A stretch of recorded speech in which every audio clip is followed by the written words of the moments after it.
할렐루야. 오늘 말씀의 제목은 그리스도의 죽음과 부활 그리고 우리의 중생입니다.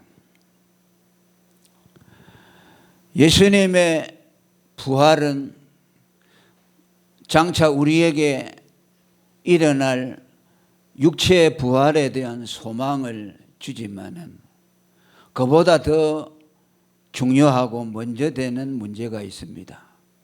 그것이 중생입니다.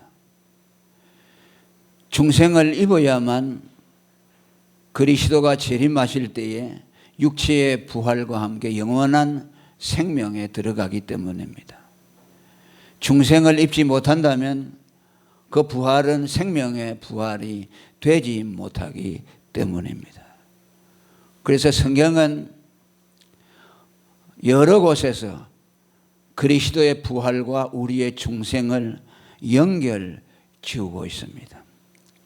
오늘 우리가 읽은 말씀도 그리스도의 죽음과 부활을 우리의 중생과 연결 짓고 있습니다. 10절에 보면 너희가 영을 인하여 산 것이라 하는 말이 나오는데 이는 죽은 영혼이 다시 살아나는 중생을 의미합니다. 중생이라는 말은 죽었던 자가 다시 산다는 말씀입니다. 죽은 영혼이 다시 거듭나는 것을 중생이라고 말씀합니다. 11절에도 그리스도 예수를 죽은 자 가운데서 살리신 이가 너희 안에 거하시는 그의 영으로 말미암아 너희 죽을 몸도 살리시리라고 말씀합니다. 여기에는 우리 육체적인 몸의 부활과 함께 죽은 영혼의 중생도 함께 포함해서 말씀하고 있습니다. 중생은 하나님 나라에 들어가는 유일한 자격입니다. 요한복음 3장 5절에 사람이 물과 성령으로 나지 아니하면 하나님 나라에 들어갈 수 없다고 말씀했습니다. 하나님은 택자들을 천국에 들이시기 위해서 먼저 중생의 역사를 일으키십니다. 그리고 그 중생은 그리스도의 죽음과 부활을 통해서 우리에게 일어나도록 하십니다. 그래서 오늘은 이 예수님의 죽음과 부활 그리고 우리의 중생을 연결 지어서 주시는 은혜를 깨닫기를 원합니다. 첫째로 그리스도의 죽음이 왜 우리의 중생의 중요한 요소가 되느냐 하면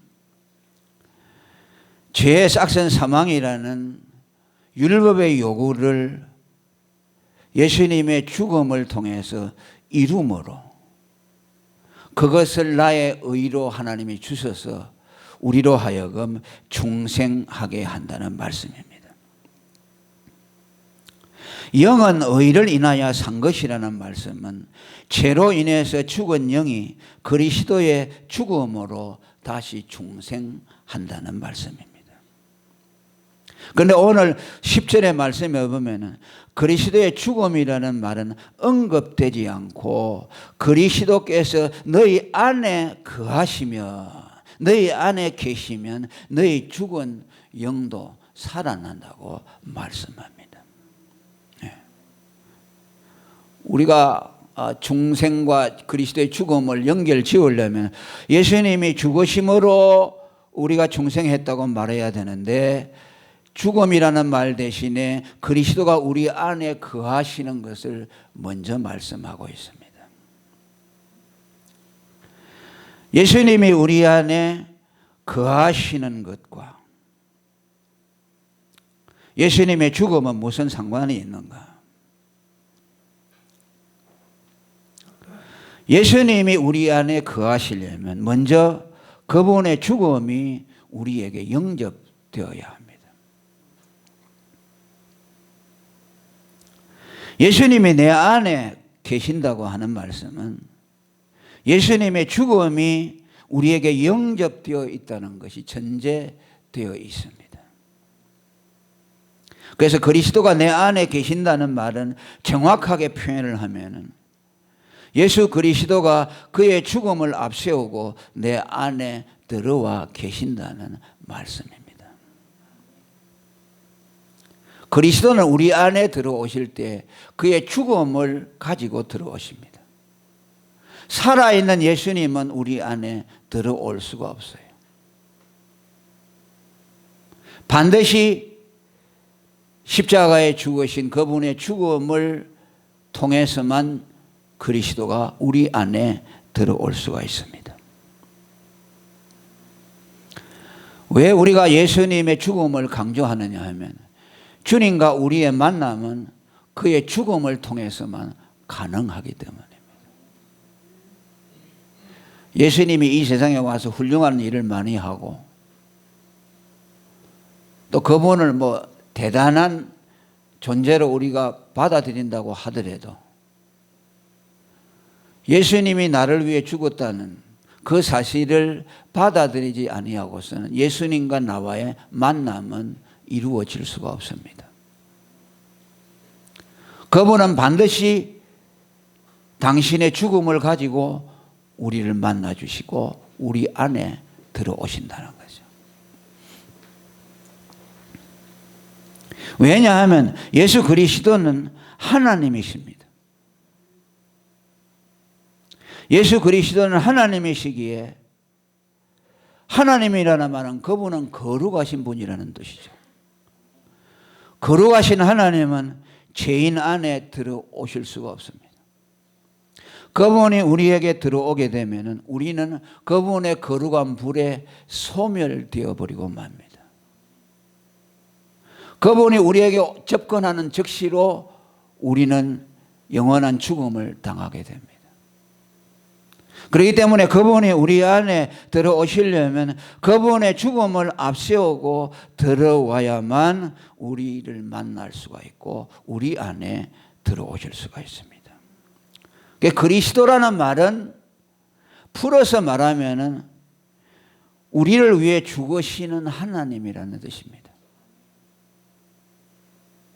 하나님은 죽을 수가 없죠. 그런데 그분은 육신을 입은 하나님으로 오셔서 죽으시고 그 죽음을 통해서 우리에게 방문하셨습니다.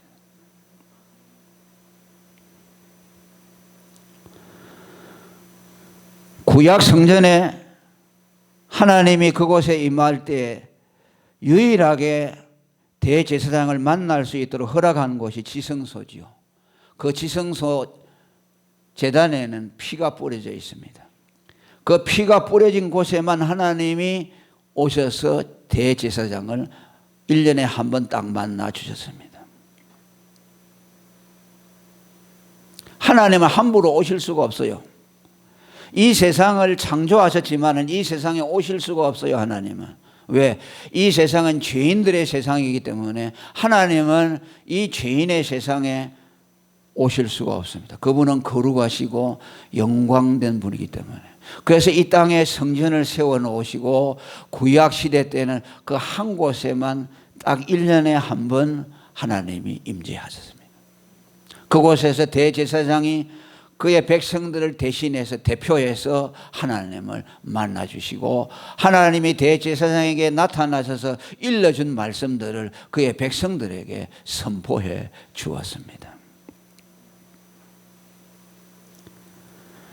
그 지성소 제단 위에 뿌려진 피는 하나님 그리스도의 피입니다. 송아지의 피지만은 그것은 송아지의 피가 아니고 장차 하나님이 사람의 몸을 입고 와서 피를 흘려 죽으실 것을 예표한 것이죠. 그러니까 하나님이 임재하신 그 지성소는 사람의 몸을 입은 하나님이 오셔서 흘려진 그 피에만 하나님이 오시는 거죠. 그곳에 오실 때만 사람이 그 하나님을 만날 때 죽음을 보지 않습니다. 반드시 피가 있어야만 하나님을 만날 수가 있다는 거죠. 그 원리가 오늘 우리에게도 그대로 적용이 되는 거죠.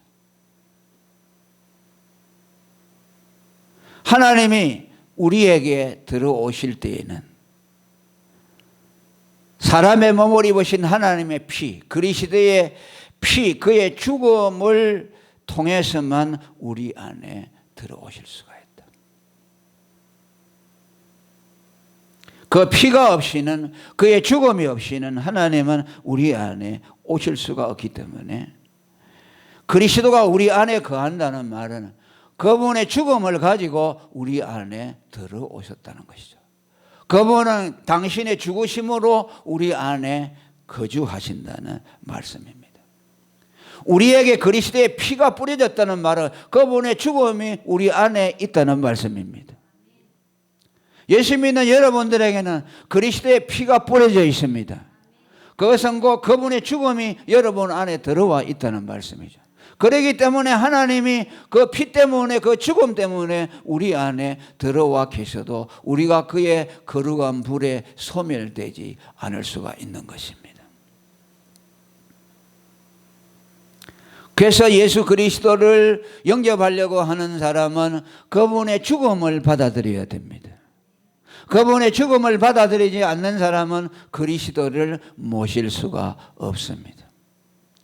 그분을 아무리 훌륭한 4대 성인으로, 위대한 종교의 교주로, 아름다운 삶을 산, 위대한 삶을 산 사람으로 아무리 그와 친근하게 하려고 하더라도 그분은 우리에게 다가올 수가 없습니다. 그분을 모시려고 하는 사람은 반드시 그분의 죽음을 영접해야 합니다.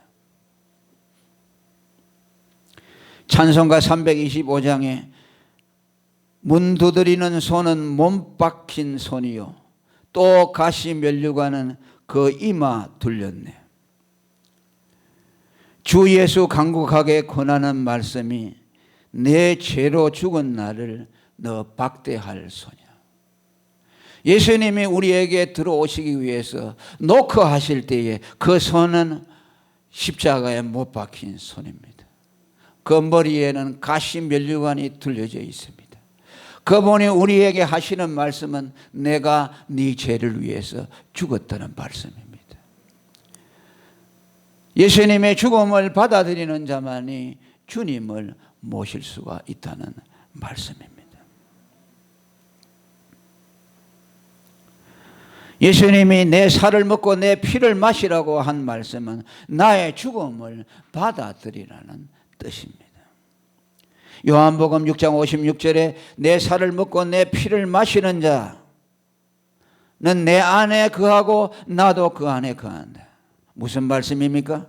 예수 그리스도의 죽음을 받아들이는 자 안에 그리스도가 거하신다는 말씀입니다.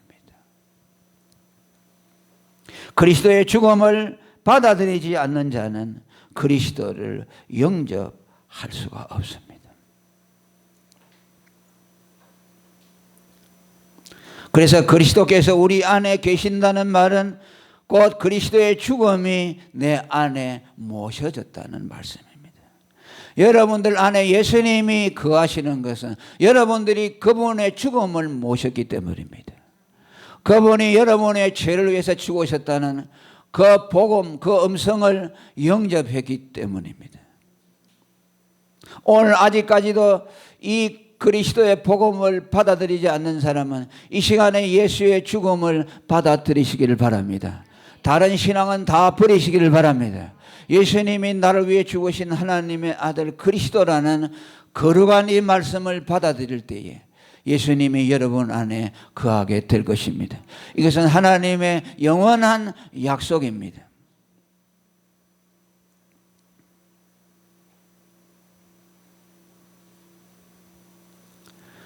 그리스도의 죽음으로 말미암아 죄의 싹신 사망이 나의 죽음이 되었다. 예수님의 죽음이 나의 죽음이 되어서 율법이 요구하는 그 의가 내 안에 이루어졌기 때문에, 그래서 내가 죽었던, 죄로 죽었던 영혼이 살아나게 되는 거예요. 중생이 그때 일어나게 된다는 말씀이죠.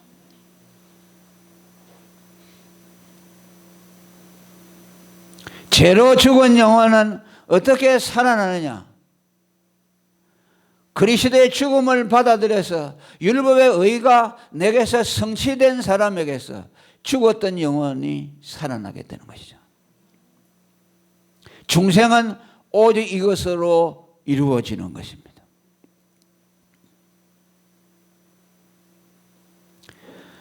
우리가 죄로 죽었다는 말씀은 무슨 말씀일까요? 죄라는 말씀에 대해서 언제나 우리는 조심해서 이 단어를 사용해야 합니다.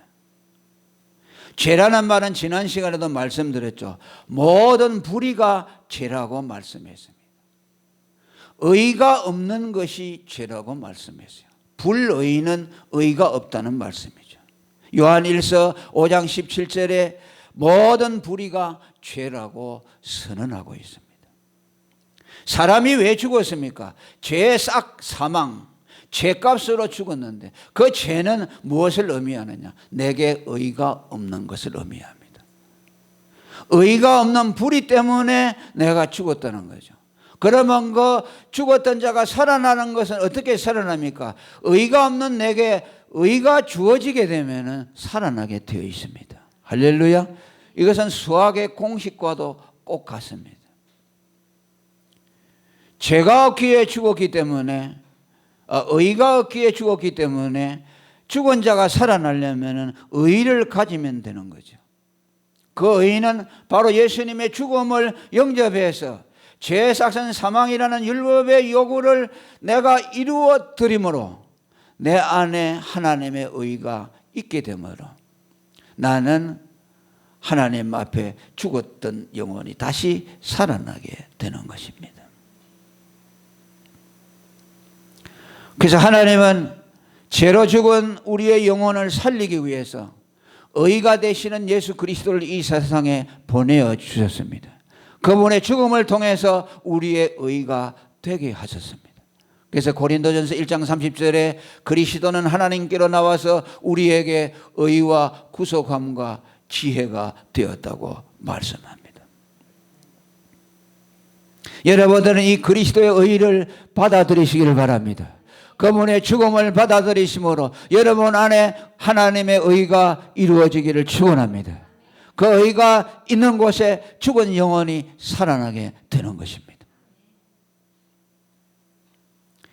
요한복음 6장 51절에 나는 하늘로서 내려온 산떡이니 사람이 이 떡을 먹으면 영생하리라. 이 말씀의 뜻은 무엇입니까?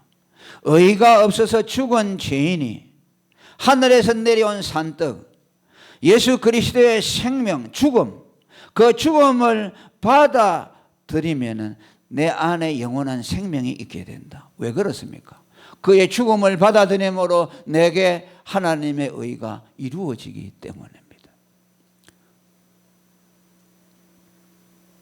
성창석 때 우리가 떡과 포도주를 마심으로 구원을 얻고 영원한 생명을 얻는다고 하는 것은 그 떡과 포도주에 무슨 신비한 효험이 있어서가 아닙니다.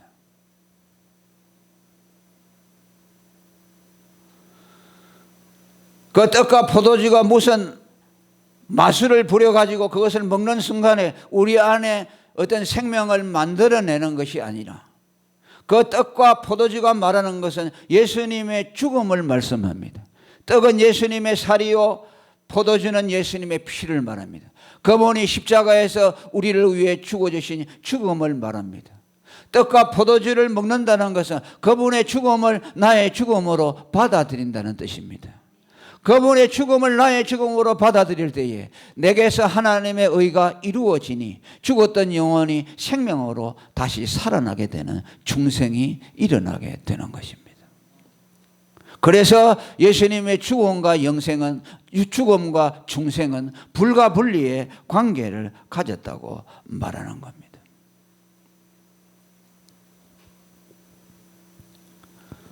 그리고 또 예수님의 죽음과 더불어 부활을 통해서 하나님은 우리를 중생시킨다고 말씀합니다.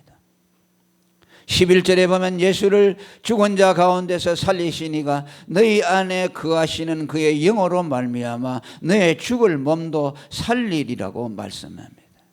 여기에 예수님의 죽으심과 부활이 나옵니다. 예수님의 죽음과 부활로서 죄로 죽은 우리를 살린다는 말씀입니다. 죽을 몸도 살린다고 하신 이 말씀은 영어의 번역에 mortal bodies라고 되어 있습니다. 이것은 죽게 될 몸, 반드시 죽게 되는, 죽음이 숙명이 된 몸이라는 뜻입니다. 그리고 이 body라는 말은 다른 성경에서 인간 전 존재를 말할 때 body라는 말을 씁니다. 영어를 써서 대단히 죄송합니다만은 사람이라는 말은 보통 person이라고 쓰죠. 또 man이라고도 쓰고 human이라고 썼는데 body라는 인간의 몸이라는 body라는 단어를 인간이라는 말을 대신해서 쓰고 있어요. body라는 말, flesh라는 말은 정확한 의미는 우리 육체 살을 말하는 것이죠. 그런데 이것을 사람이라는 말로 대신해서 쓰는 내용들이 많이 있다는 말씀이죠. 그러니까 이 mortal bodies라고 하는 말씀은 죽을 몸도 살린단 말은 죽음이 숙명이 되어 있는 인간 존재를 말씀하고 있어요. 인간은 반드시 죽게 되는 존재라는 뜻이죠. 이미 죽었고 또 장차 죽을 존재라는 말씀입니다. 그런데 이러한 숙명의 죽음을 가진 인간들을 위해서 그리스도가 그의 죽음과 부활로서 우리를 살려내셨다는 말씀입니다.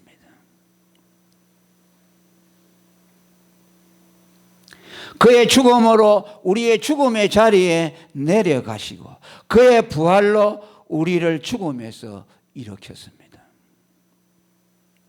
일종의 이것은 풍요적인 해석이라고 할 수 있습니다. 좀 각색을 해서 제가 설명을 드리는 겁니다. 예수님의 죽음으로 우리가 죽어 있는 그 죽음의 자리에 내려가셔서 그가 부활할 때에 우리도 함께 그리스도가 일으켰다는 말씀이죠. 왜? 그리스도의 죽음은 우리를 대신해서 죽은 죽음이기 때문에 그리스도의 죽음과 우리의 죽음은 연합되어 있습니다. 그래서 예수님의 죽음이 우리의 죽음으로 내려가서 그분이 부활하실 때에 죽어있던 우리들을 하나님이 일으켜서 세웠습니다.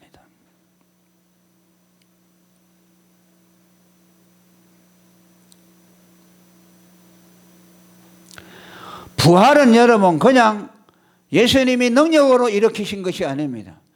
우리가 죽어있는, 우리 영혼이 죄로 죽어있는 그 죽음의 자리에 예수님이 죽음으로 들어가서 그 죽음의 자리에 음부에 누워있는 우리들의 영혼을 일깨워서 일으켰습니다. 그래서 사도신경에는 기록이 지금은 제외되어 있습니다만 예수님이 죽으시고 음부에 내려가사라는 말씀이 있습니다. 그것은 곧 죄로 죽은 그 영혼들의 상태를 음부라고 하죠.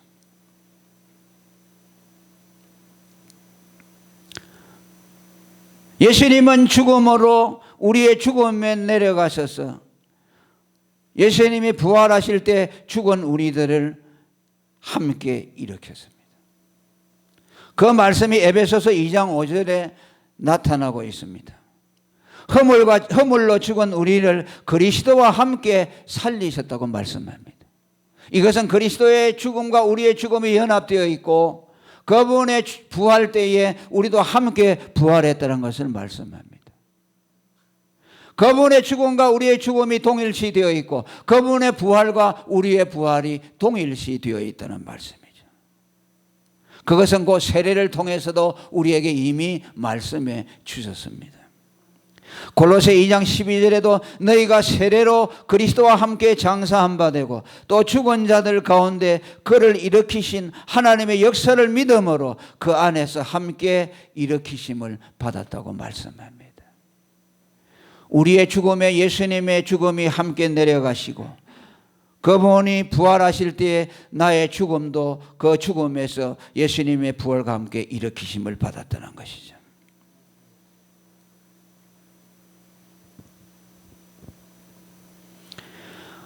우리의 부활은 바로 예수님의 죽음과 부활을 통해서 성취됐다는 말씀입니다.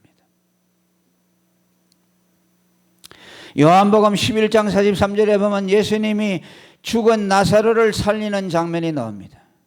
그가 나사로가 묻혀있는 무덤 앞에 가서 큰 소리로 나사로야 나오라고 부르시니 죽은 자가 수족을 배로 동인 채로 나왔다고 말씀해서 얼굴은 수건으로 감싸고, 그러니까 사람들로 하여금 빨리 저 수족을 풀어주고 얼굴에 수건을 풀어줘서 걸어 다니게 하라 그러죠. 아마 죽은 자가 걸어 나올 때 다리부터 다 붕대로 묶었기 때문에 이상한 모양으로 이렇게 조금씩 조금씩 걸어서 나왔겠죠. 하나님이 그를 일으켜서 일어날 수도 없겠죠. 묶여 있으니까. 근데 하나님이 일으켜서 조금씩 조금씩 이렇게 아기 걸음처럼 걸어서 나왔을 때 예수님이 그를 보고 붕대를 풀어서 걸어 다니게 하라고 했습니다.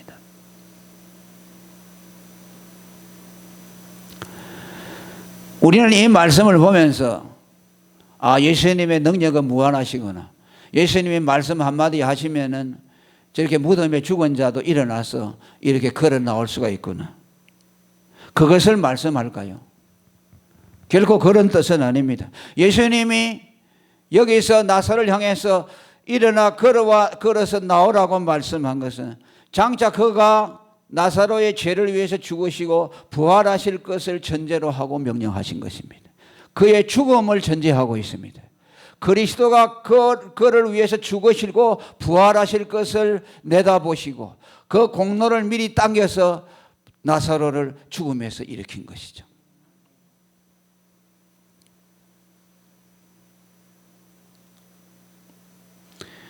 가늠하다가 현장에서 붙잡힌 여자를 향해서 예수님이 내가 네 죄를 용서한다, 내가 너를 정죄치 아니한다고 할 때도 그것이 그냥 예수님의 일방적인 권위로 했을까요?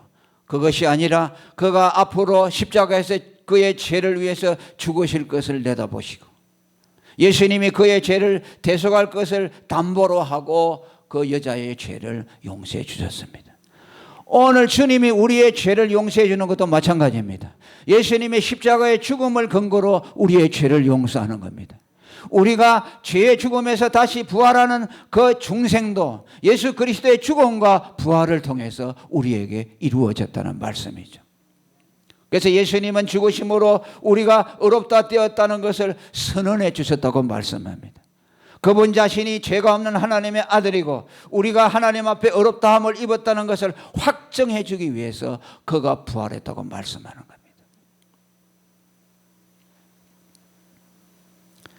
만일 예수님이 죽으시지 않고 부활하지 않았다면 나사로의 부활도 없었을 것이고 오늘 우리가 죄에서 다시 중생하는 그런 놀라운 생명의 역사도 우리에게 없을 것입니다.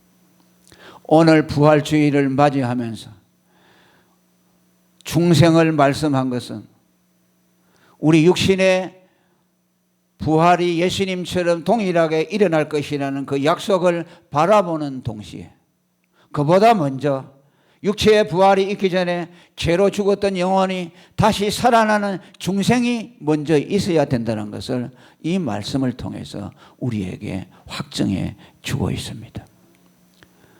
우리가 부활을 확실히 믿고 우리가 소망을 갖게 되는 것은 바로 육체의 부활이 있기 전에 예수 그리스도의 죽음을 받아들임으로 우리 안에 죽었던 영혼이 살아나서 하나님과 화목해지고 그분과 나와 더불어서 연합되어서 임마누엘의 하나님으로 우리에게 날마다 당신을 계시해 주는 그것을 통해서 우리는 우리 육체의 부활을 보증받게 되는 것입니다.